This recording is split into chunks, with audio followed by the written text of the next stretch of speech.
All right, this month's webinar is on the power of the sun, looking at community-based solar and solar co-ops. My name is Carolyn Burns. I'm a program manager here at the CLEO Institute, and I will let Laura introduce herself as well. She's going to be our guest host for this month.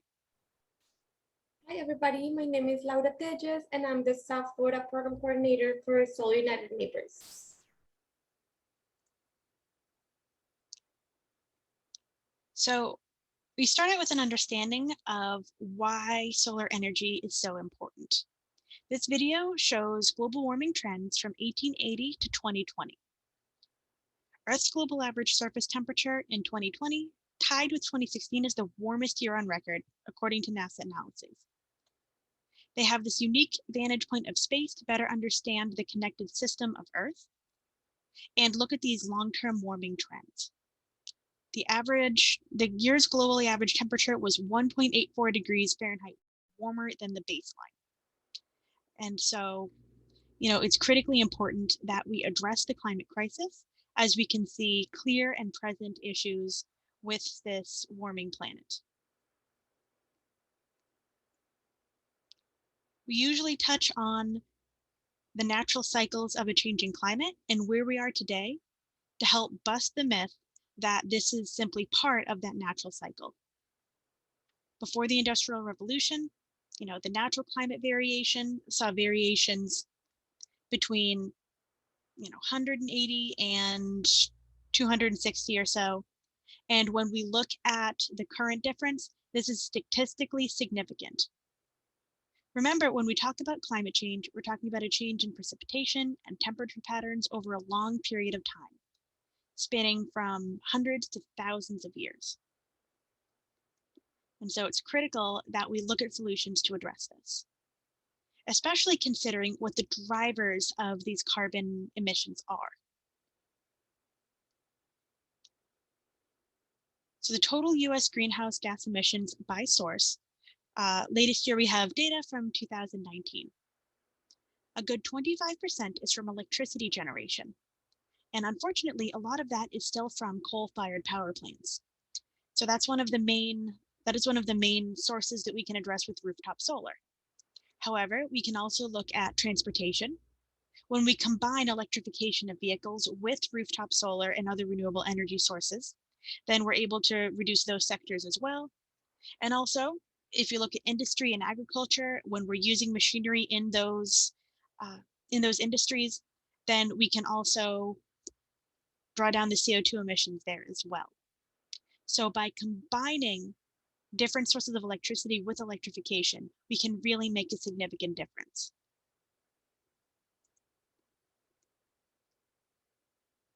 And if you look at Project Drawdown, that's an excellent resource that gets into not just the issues, environmental and justice and equity issues of the climate crisis, but also the solutions as to how we can best address this. We see that rooftop solar is in their top 10 solutions. And because this is such an effective solution, that's what we're going to be doing a deeper dive into today.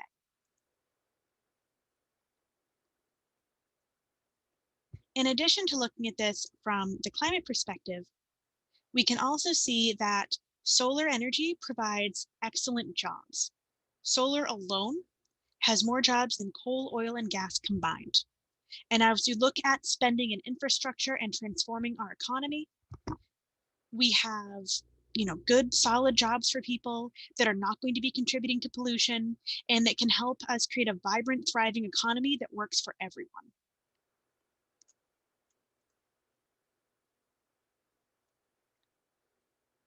We look at the consequences of fossil fuels versus solar.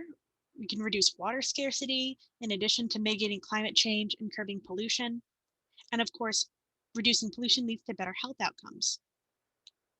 Sunshot, on February 4th, 2011, the Department of Energy launched the Sunshot initiative to help reduce the total cost of solar energy by 75%, which would then make it cost competitive at large scale with other forms of energy without subsidies by the end of the decade. And so when we talk about a just and equitable transition to renewable energy, we don't want this to cost more. because we end up with issues of, lower income households seeing utility prices go up year after year. And that's something that we can address with more renewable and affordable energy.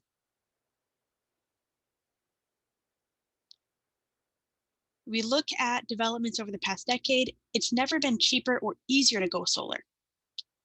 Just like hurricane impact windows are now seen as an investment, having solar panels, rooftop solar, increases your property value.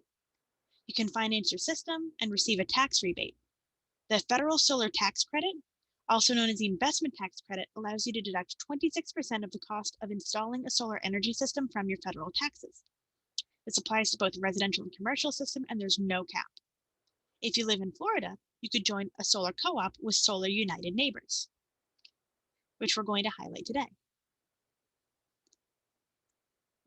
And we always bring this back to, again, justice and equity and taking marginalized and lower income people into account.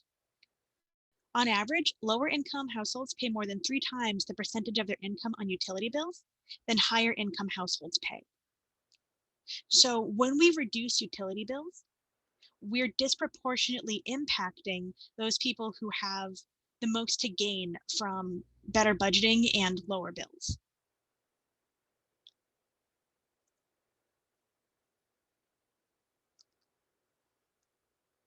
And so we're moving toward a world where renewable energy is the cheapest option. Onshore wind and solar photovoltaics, solar panels, frequently less expensive than a fossil fuel option without financial assistance. We see especially coal-fired plants have more expensive energy than solar and wind installations. And so we're getting momentum. Low and falling technology costs help to make renewables more affordable and becomes the backbone of decarbonization of our energy systems and an overhaul of the economy.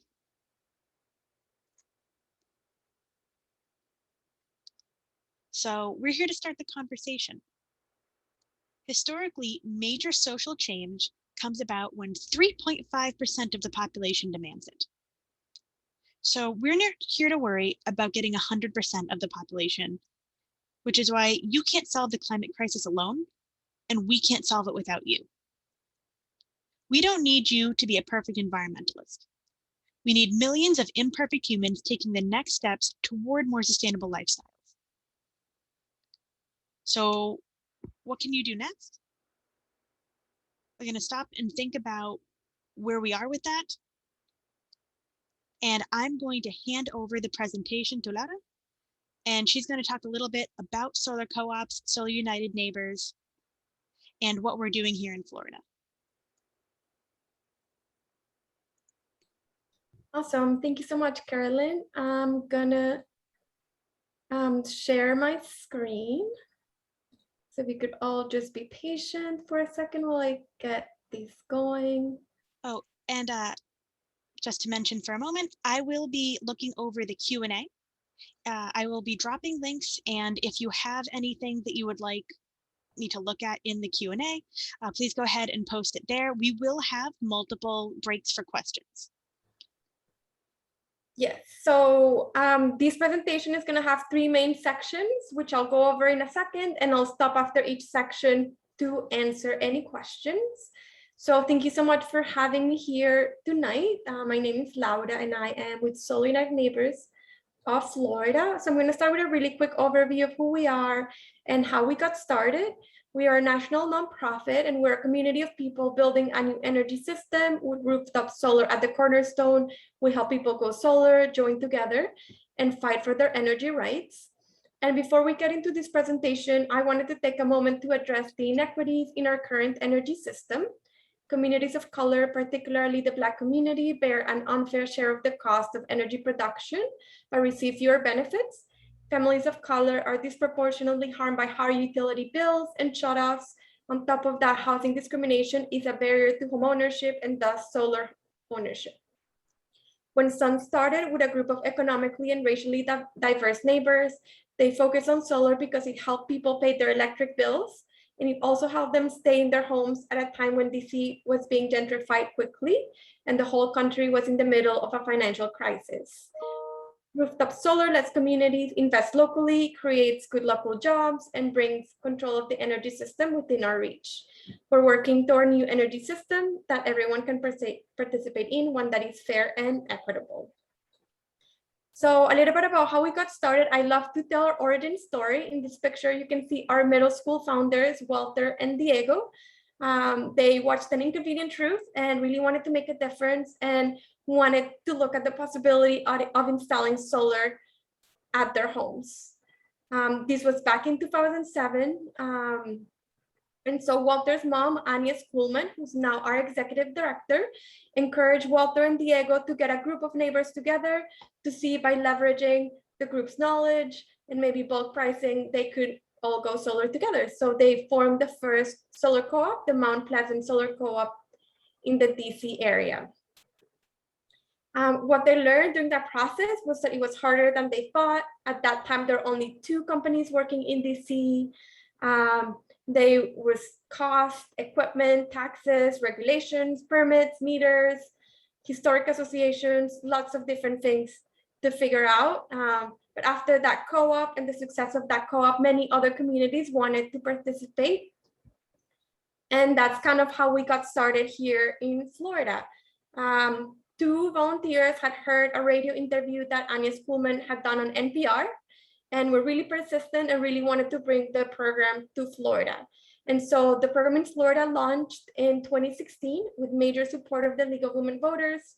And now 18 megawatts later, we have a national program with state experts. A little overview of our program in Florida. So we have done co-ops from the Keys to the Panhandle, 68 community co-ops in Florida. We've helped over 2,000 solar homes to date. And currently we have 3 open co-ops, Broward, Miami-Dade, and Orange. The co-ops are free to join. There's no obligation of going solar. Miami-Dade is closing at the end of this month, so we're open for just a few days. So if you're curious and want to explore solar in your home, please join. I'm going to be sharing more about that. And then Orange County in the Orlando area also closing soon, but still an opportunity to join. And then Broward that just launched. So I'm going to stop for a second, see if there are any questions about anything so far. Okay, great. So now we're going to get into the main portion of this presentation. So we're going to go over solar technology, how solar co-ops work, and solar economics, and I'll take questions after each section. And then I'll also share our email in case we don't have time to answer your question. You can always email us and we will get back to you later. So let's start with solar technology. So in this picture, you can see some solar panels on the roof. So those are solar PV or solar photovoltaic panels. They convert solar energy to electricity. So we at Sun focus on solar PV. You might have also seen other types of panels that are called solar thermal, and they heat water. It's used a lot for pools and just to heat water, but we focus specifically on PV, so solar energy for electricity. So obviously one of the main components of a solar system is a panel. So on the left, you can see a panel. It's about the size of a US flag. It's basically a glass frame with some solar cells and a back sheet. When you're talking about a single panel, you can call that a panel or a module.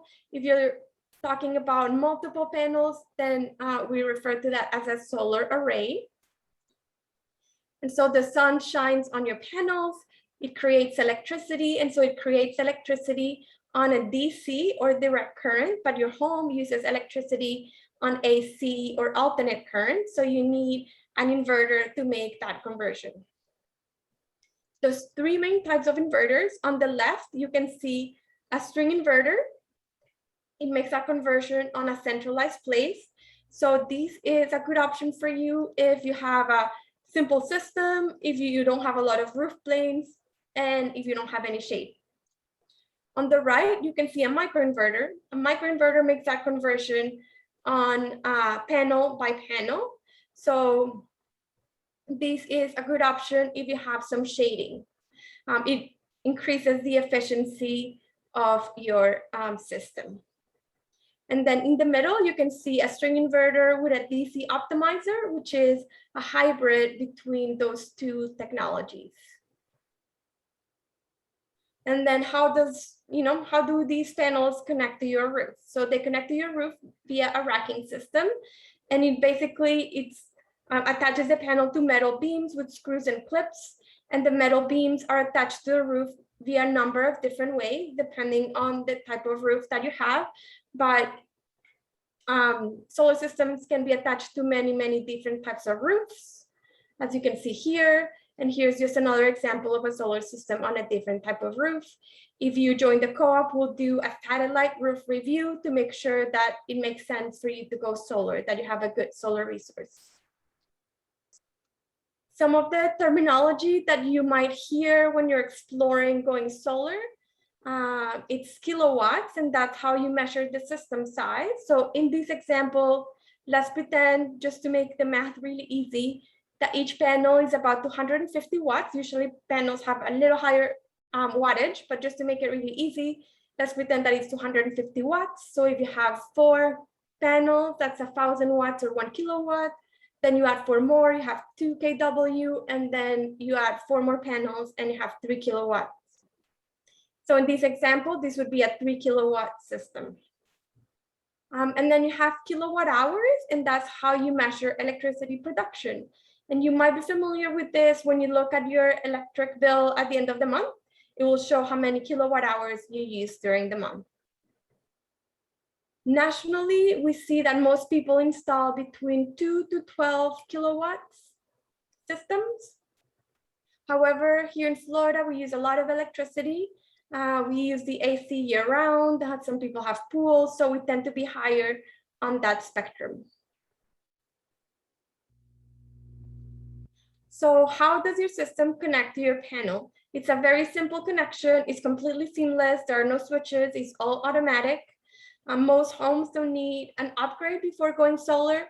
It's very rare, but if you need an electrical panel upgrade, it might be because you have an older home, or maybe because you're installing a really big system. This is not very expensive, and like I said, it's very rare. Some of the main considerations in looking at siting and what makes a good solar site. So a south-facing roof is ideal. East and west is also feasible with technology advances. We don't recommend a north-facing roof just because of the return on investment. However, here in Florida, even our north-facing roofs have are much better than what you would see maybe in the northern part of the US. Then little to no shading from trees or adjacent properties, and then having enough space to mount the panel. So we look at least like at 200 square feet of sunny space on your roof. So let's put all of these system components together and let's see how it all works. So we have that beautiful, abundant Florida sun shining on our roof. Our panels create electricity. From there, it goes into the inverter to be converted from DC to AC. It goes into your electrical panel. And then if you have any electric loads that you're using at your home, it goes there. If you have any lights on, or if you're cooking or your AC, it goes to that. And then when you install solar, you get a bidirectional meter that allows electricity from your home to flow into the grid and from the grid into your home. So any excess electricity goes out from the grid and then it goes out into your neighbors and you get a credit for it. And then in the same way, at night, when the sun is out, you can get electricity from the grid to power your home. Net metering. So this is something that's really, really important, and that's something that allows the flow of electricity to and from the customer. So when you have generation that is more than you use, like what I just mentioned, let's say that the sun is shining, it's the middle of the day, and maybe you're not home, so that excess electricity flows back through the meter, and you receive a credit on your power bill for that excess production. So this Credit will vary from utility to utility, but if you are in an investor-owned utility territory, if you're in South Florida, for example, if you're in FPL territory, you get a 1-to-1 credit, but we can help you navigate that if you need, and the installer is also familiar with that. And basically what it looks like on your bill is the amount of electricity that you used from the grid minus the amount of electricity that you exported into the grid, then that's what you would see on your electric bill. And you can size your system. So you can size it for example, offsetting 100% of your electric usage over a year. And installer will look at your yearly usage, or you can offset a smaller portion depending on the roof space and how you want to go about it. And utilities are required by law to let you net meter. This is really important, and this is a misconception that many people have, and it's what happens when the power goes out. So even if the sun is shining, if the power is out and you don't have batteries, your solar shuts off automatically.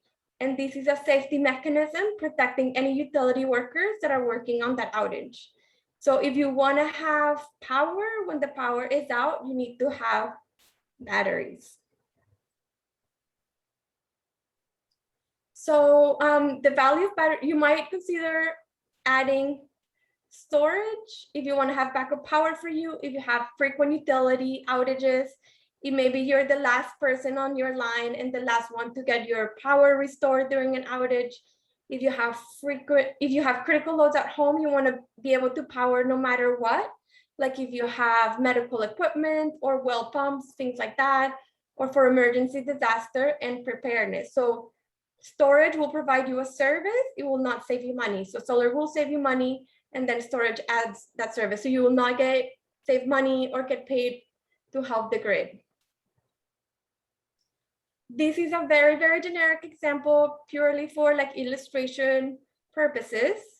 And as you can see from the picture, this specific example comes from a little bit up north, but it's basically the same principle. So the Johnsons lose power from the utility several times each year, and each time they lose power for an entire day.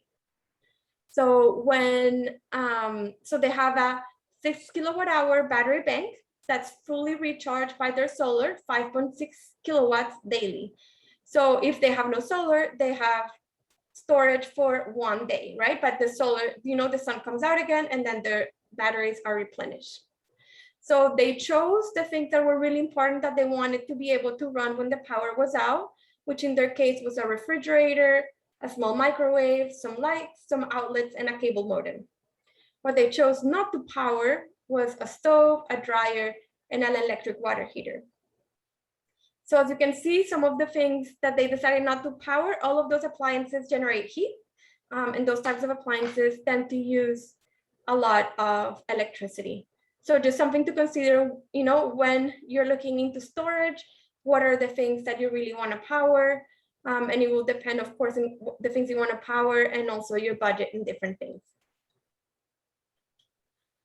This is also very generic, purely for illustration purposes. Their 5.6 solar array was $15,500. Their 6 kilowatt-hour of storage was $9,000. If you want to learn more about storage, we have a really great battery storage for homeowners. It's very simple and a great way to understand it better.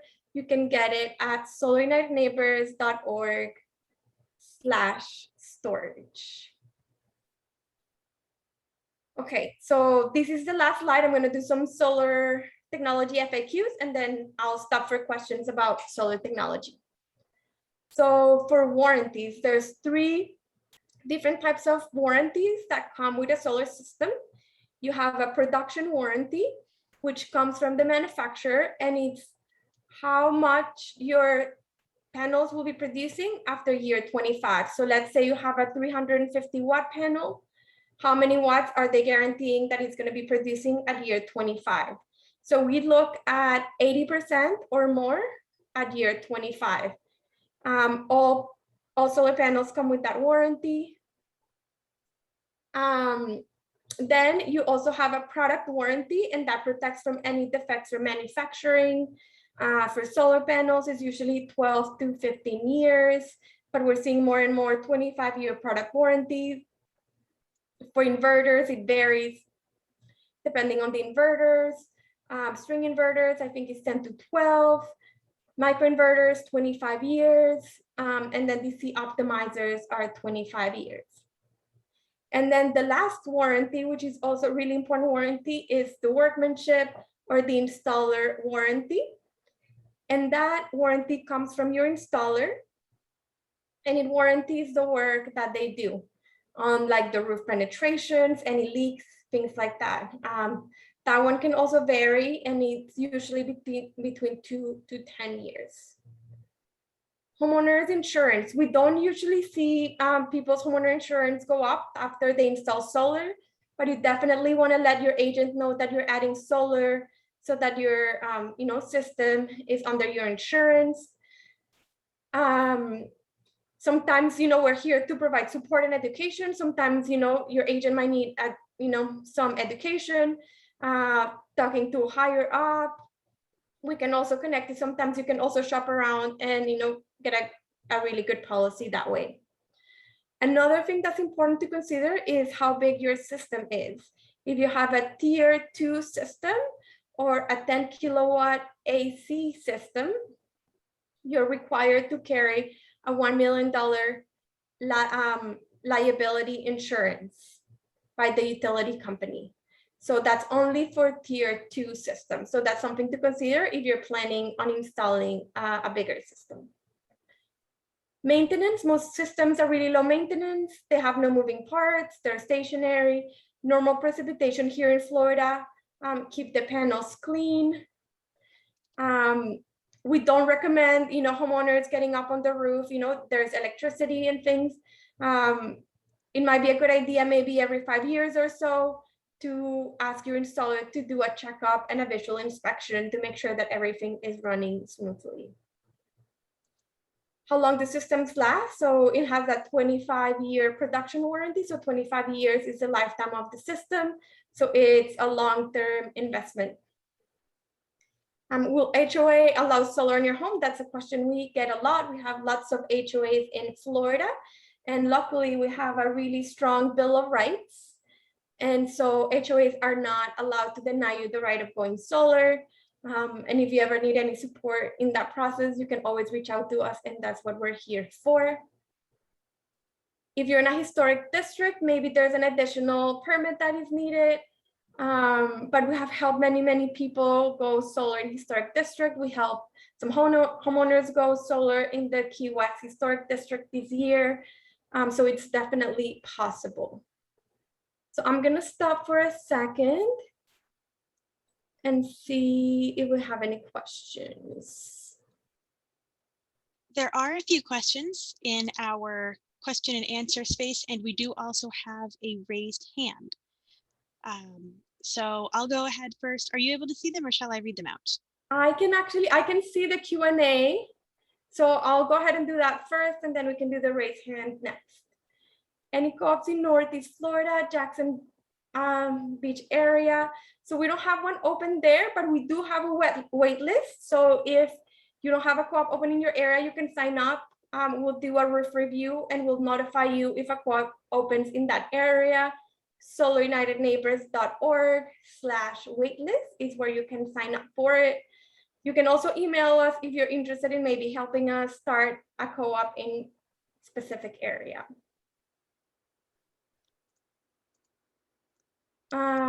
I had someone come out and she said we wouldn't reduce our electric bill enough to make it feasible.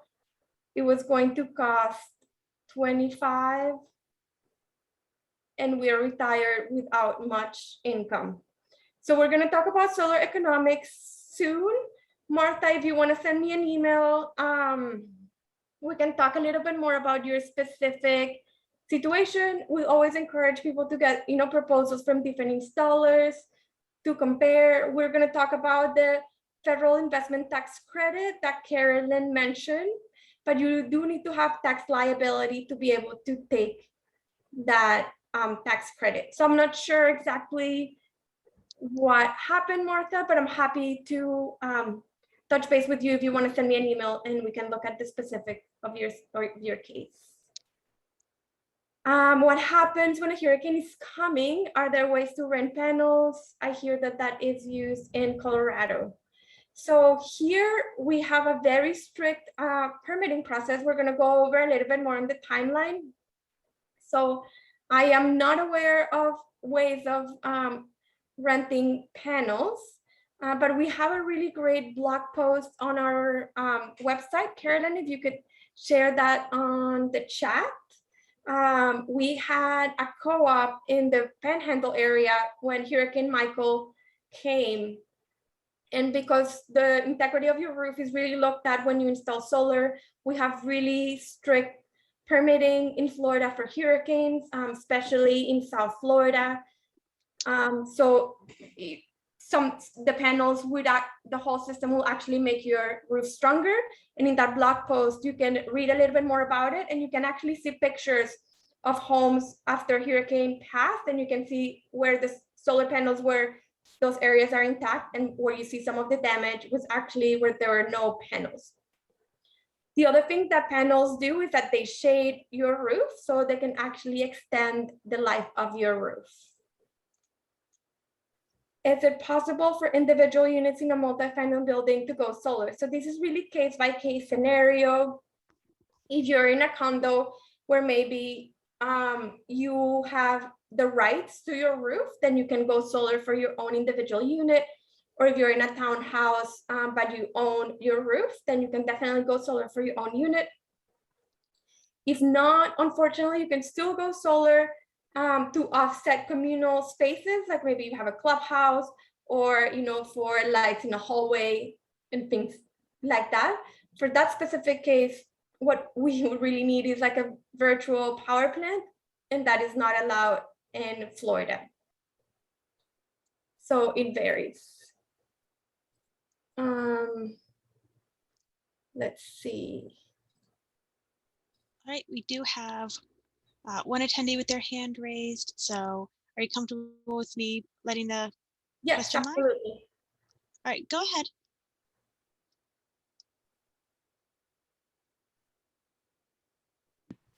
Hello, can you hear me? Yes. Yes, I have a question. I live in Miami, Florida, and I actually was trying to put in solar panels. And what I realized is the wild, wild west when it comes down to the companies. Some of them want to sell you what they have, and there's enough information out there to know, what right looks like. And my question is, do you have people on board that can help you with the technical aspect? Microinverters versus string inverters. Like somebody to help you out, or do you have installers that are being vetted? Because it seems to me like when I was getting quotes, because what I did is to compare apples to apples, I will give them the same system, 10,000 watts, kilowatt hours, and the same microinverters and everything. And the price difference was almost 100% from installer to installer, And so I just wonder, like through the co-op, do they help you, Yes, Bayardo, that's a great question. And it's a perfect segue to our next section where we talk about how the solar co-ops work and some of the benefits that it brings, because it definitely touches base into that. So we'll go over that, and then you can also always reach out to us for technical support, and that's also something that we do for our co-op members for free. So we are vendor neutral, we do consumer protection, and we're a nonprofit. So we always have the interest of homeowners and small businesses. Actually, small businesses can also join co-ops for free. So now that we started to talk about co-ops, this is a great segue to move into our next section on how the solar co-ops work. So some of the best benefits is that you get best value on installation, and you get support throughout the entire process. So we are there to support co-op members before, during, and after installation. You can always reach out to us for that unbiased technical support. You can connect with fellow solar enthusiasts and become part of the growing solar movement. So this is a really rough outline of how the co-op process works. Here in Florida, we move fast, so some of the timeline here is a little bit faster than what we're seeing in this table. So the first step is learning about the solar co-op, attending an info session, or visiting our website, which you're all doing today. So you all get a big bright sun. You have already completed that first step. And then the second step is signing up to be part of a co-op. So by participating in one of these, you're not automatically part of the co-op. So make sure that if you're interested, you join the co-op. And then this is really a grassroots effort. So we ask everyone to share with their friends and neighbors to make sure that they know about this opportunity and that they can join the co-op. Once the co-op has about 30 co-op members or participants, we, Solar United Neighbors, issue a competitive request for proposal. It's a very comprehensive process on behalf of the solar co-op, open to all and any installers that are interested in servicing the co-op. We at Sun, we review all of the bids, we call references, we check licensing, equipment, warranties. We organize all of that information into a spreadsheet to make sure that you can easily compare apples to apples.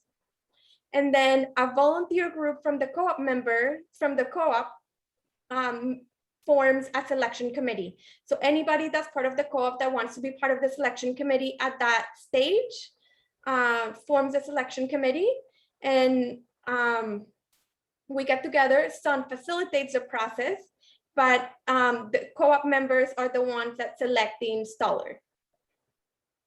After the installer has been selected, the installer reaches out to co-op members in the order that they join the co-op.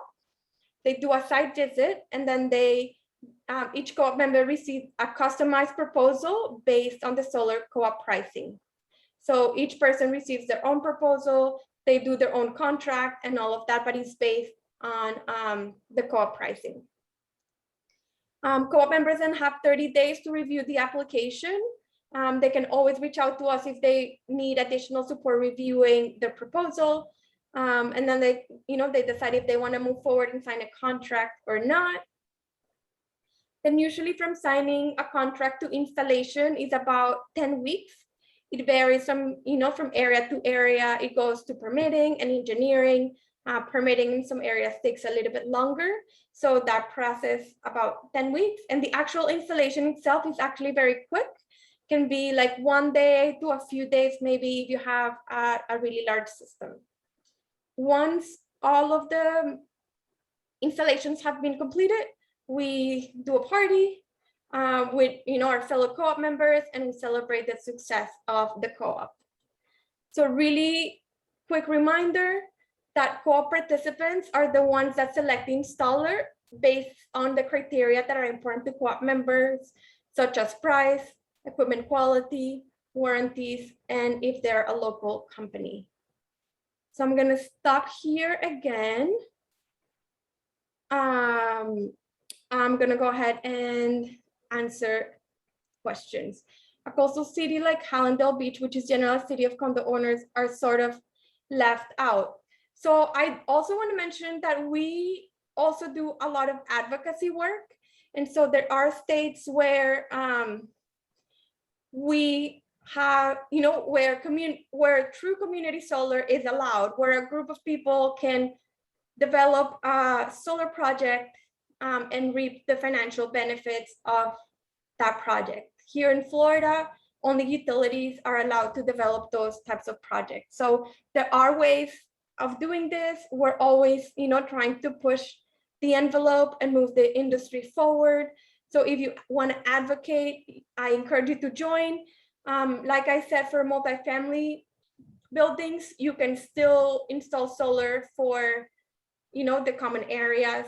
You could still advocate for electric vehicle chargers and things like that, but it is more challenging. And Carolyn, I don't know if we have on that document that I shared with you, there's a link for more information on solar for multifamily buildings. Let me go ahead and find that, and I will put it in the chat for everyone to access. Okay, great. Any other questions? Bayardo, I see that you still have your hand raised. I'm not sure if you have another question or if that was from before. If you have a question, feel free to. I think that was from before, but I hit allow to talk. Yes, I have a question again. You talked about like, I guess as a co-op, you get all the pricing. What about the financing? Or is that another segue to something else? Yes, Bayardo, you are like on my wavelength because the next section is solar economics. Okay. We do have a lot of information on our website. I'm gonna drop that link on the chat, solarunitedneighbors.org/financing.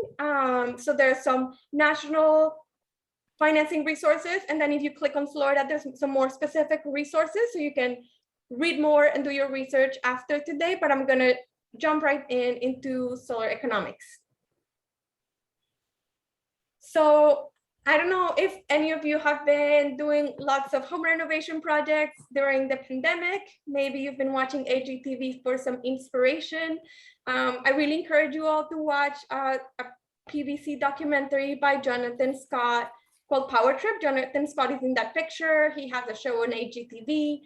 He did a really great documentary on energy and solar energy. So highly encourage you to watch that.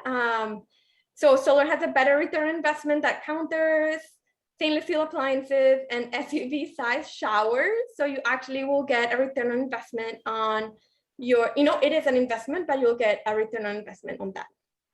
So some considerations on solar economics. Solar is priced by the watt and not by the panel. And that's because different panels have different wattage.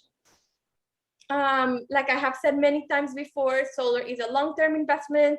We're all using electricity. I don't see any of us stopping to use electricity here in Florida. We need the AC, we need all of these things to live a comfortable life. It has no moving parts and at least a 25-year lifespan. It takes into consideration average residential utility rate that helps to calculate your return on investment and slowly rising energy prices. On this next slide, you can see on the blue line our average national price per watt. And then on the yellow dots, you can see the average Sun Co-op price per watt. So as you can see, there are some savings. Price has, dramatically gone down in the past 10 years, but in the past few years, it's kind of like started to stabilize. So let's look at the breakdown cost of solar. This way you can really understand where the savings from joining the co-op come from. So the actual equipment, the system components, that's 31%. Labor, that green part. And then if you look at the proportion of the soft cost, that proportion, even though the price, has maybe slightly gone down, has gone up. And so that has to do with engineering, acquiring customers, all of those things account for that. And so solar co-ops really help to reduce an installer's soft costs so you can save money. So we bring, qualified leads to them. We do a lot of education, so that they can really focus on what they do best and provide a really great price for co-op members. So in this table, this is just some for like informational purposes, and it showcases a cash example. So for us in Florida, 4 kilowatt system is kind of like a smaller system, 8 kilowatts, an average system, and then 12 kilowatts, a bigger system. The co-op pricing is going to vary from co-op to co-op, but $2.25 per watt is our average co-op pricing. So let's go over one of these examples. Let's use the 8 kilowatt system, since that's kind of like our average system. So the total cost for that system would be $18,000. And then there's a federal tax credit, which is 26%. So it is a credit, it is not a refund. So you need to have a tax liability to be able to take it. You don't need to be able to take it all in 1 year, but that's just something to consider that you need to have tax liability to be able to take it. If you're able to take the tax credit, then your net cost is $13,320. Your year one electricity savings are $1,400. And then let's move forward to year 25. Your savings would be $41,600. Your net profit would be $28,280. These are very conservative estimates, but just to kind of illustrate, the savings that you could get from a system. Another really great thing in Florida, so solar can increase the property, the price of your home, but you do not have to pay taxes from the improvement from solar. So that's one of the incentives that we have here. So this year, the ITC, the tax credit is 26%, next year is 26%, then it goes down to 22%, and then if everything stays like today, it goes away on 2024. The sooner you put solar, the sooner you can start saving and powering your home with this really abundant local sunshine that we have here in Florida. So there's many, cash is the best way to go. Lots of people don't have cash to pay for their systems. There's lots of different financing options. Some installers offer financing. There's also, solar loans through banks and credit unions.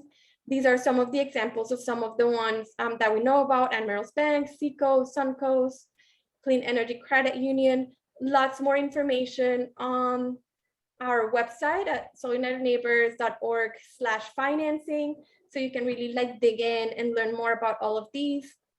If you have equity on your home, a home equity loan or a HELOC is a really great way to go.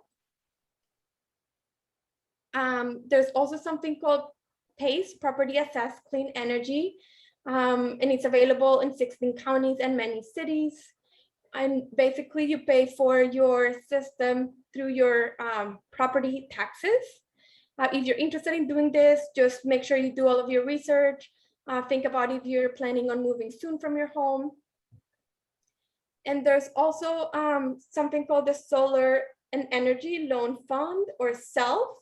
And this is a really good option for maybe folks that have an unusual credit history. So they're a they're a nonprofit, and they're a community lender. They're a certified community development financial institution.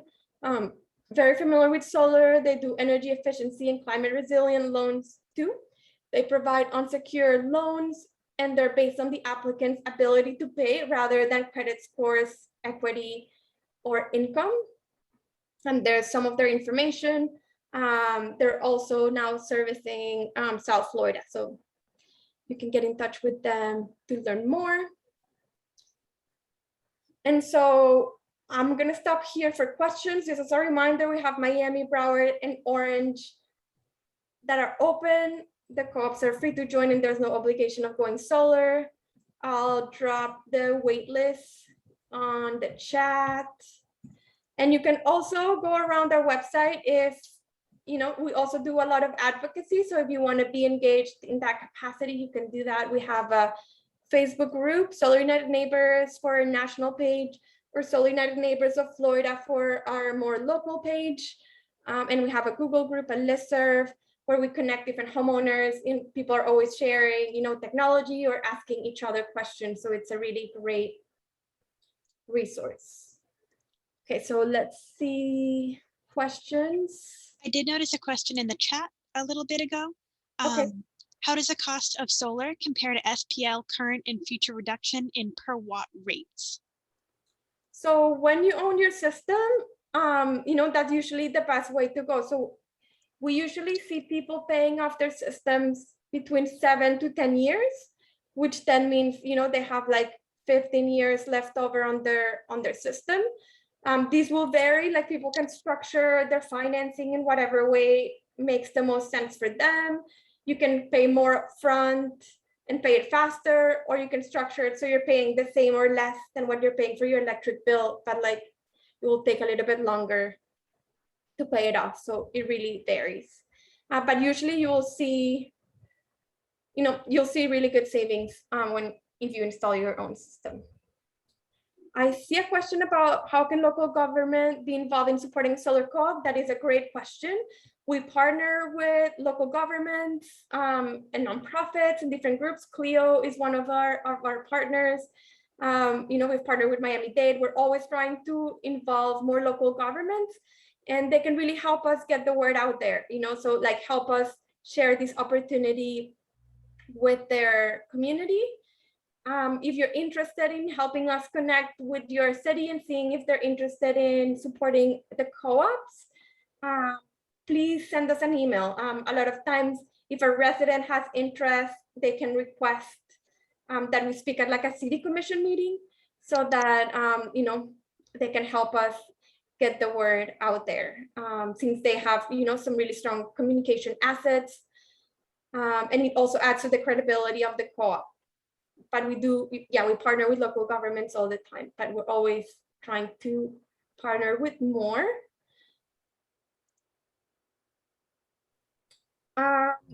So we've been actually really trying to do this in Miami-Dade, and we're always trying. So, there's many ways that local governments can help with outreach. I also really like to share the example of the city of Boynton Beach. They have an energy rebate program where people can actually get a rebate for their solar installation, and different types of energy upgrades. I think it's called Energy Edge, but if you Google City of Boynton Beach energy rebate, I'm sure you can find more information. So I've been sharing that information with other governments, because having access, to some of the financing is really important. Sometimes, low to moderate income communities, maybe the homes need some upgrades before they can install solar. Like maybe they need an electrical panel upgrade or some work being done on their roof. So definitely local governments can play a really big role. Any other questions? There's a question looking specifically at disadvantaged neighborhoods. What kind of strategies can local governments use to promote this in those disadvantaged neighborhoods? Yeah, so I was talking about the rebate and like talking about that, but also helping with translation, helping to connect with like local community groups. We've been working really closely with NAACP South Dade branch for this past Miami-Dade co-op, to really try to increase our outreach. And Miami-Dade County helped us translate some of our materials to Creole. So, something that we're always trying to do.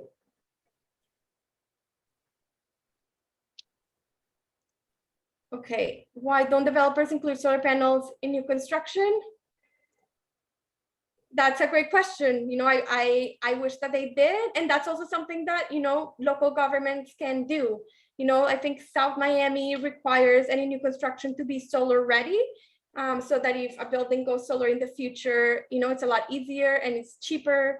I know we didn't get a chance to talk a lot about electric vehicles, but if you have an electric vehicle that's powered by sunshine, lots of traffic here in South Florida. I'm not sure where everybody is, but we can also run our transportation on this really abundant solar energy.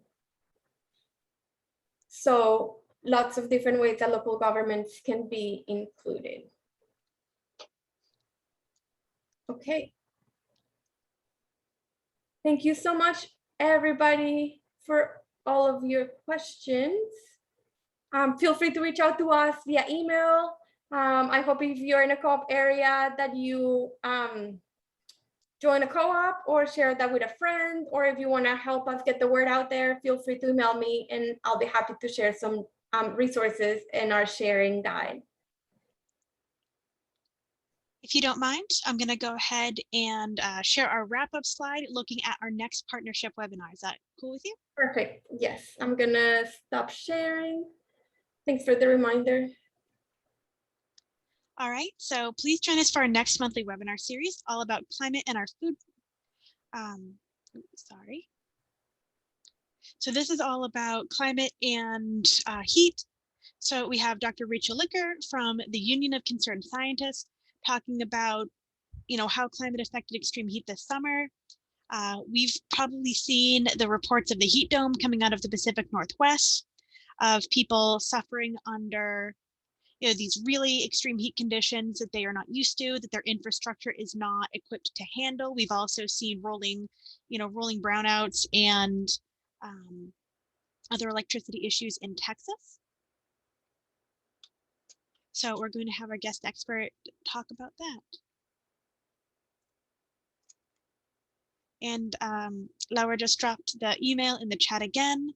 If you scroll back through, I've put lots of different links referencing different resources that she made available into the chat. So I'll leave that open for a few more minutes if you want to scroll back and grab any of those. Please go ahead and reach out to her or to CLEO if you have any last questions. And I'm going to sort of make sure that there aren't any more before we are going to get going.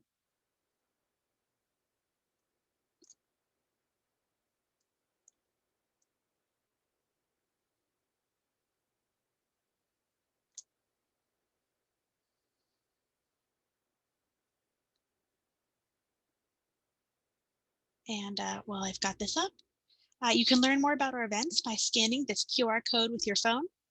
And we've got all of our different social media and outreach mediums and websites here at the bottom. So you can find lots of information on all sorts of different climate related topics.